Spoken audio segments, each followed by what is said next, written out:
অযৌক্তিক যে সকল কোটা আছে সেই কোটাগুলো অতি দ্রুত অপসারণ করতে হবে। বিশ্ববিদ্যালয়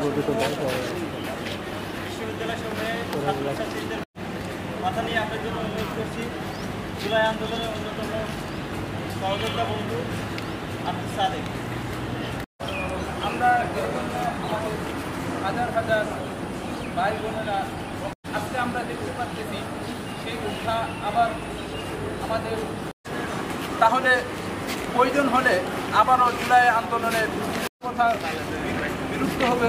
ততক্ষণ পর্যন্ত আমরা বলতে চাই এটা হলো আজকে আমাদের আন্দোলনের প্রথম ধাপ।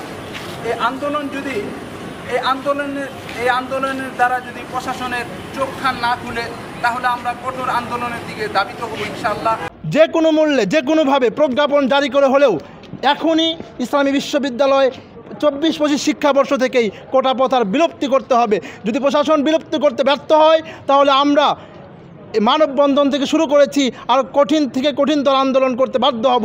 প্রয়োজনে আমরা প্রশাসন ভবন বন্ধ করে দিব, প্রয়োজনে আমরা ইসলামী বিশ্ববিদ্যালয়ের সকল শিক্ষা কার্যক্রম বন্ধ করে দিব।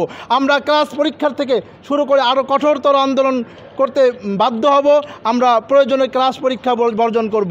আগের ধ্যান ধারণা এবং আগের মতোই যে কোটা ব্যবস্থা যদি থাকে তাহলে আমি মনে করি যারা আন্দোলন করছে সে সকল সহযোদ্ধা বন্ধুদের সাথে কথা বলে প্রয়োজন হলে আগামীকালকে বিশ্ববিদ্যালয় প্রশাসন ভবন আমরা ব্লকেট করে দিতে বাধ্য হব।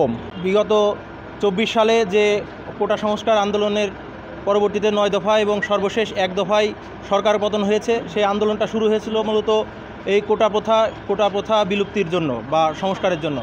কিন্তু আমরা এই আন্দোলনে প্রায় 2000 আমার ভাই শাহাদাত বরণ করলো, প্রায় 30,000-এর মতো আমাদের ছাত্র জনতা আহত হয়ে এখনও অনেকেই হাসপাতালের বেডে মানবতার জীবনযাপন করছে।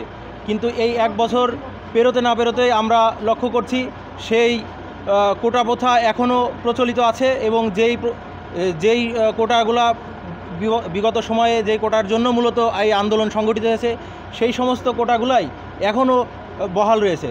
তো আমরা বিশ্ববিদ্যালয় প্রশাসন সহ এই সংশ্লিষ্ট সকলের অবগতির জন্য বলতে চাই, যেই কোটার জন্য এতগুলো মানুষ রক্ত ঝরালো সেই কোটা যেন অনতিবিলম্বে বিলুপ্ত ঘোষণা করা হয়।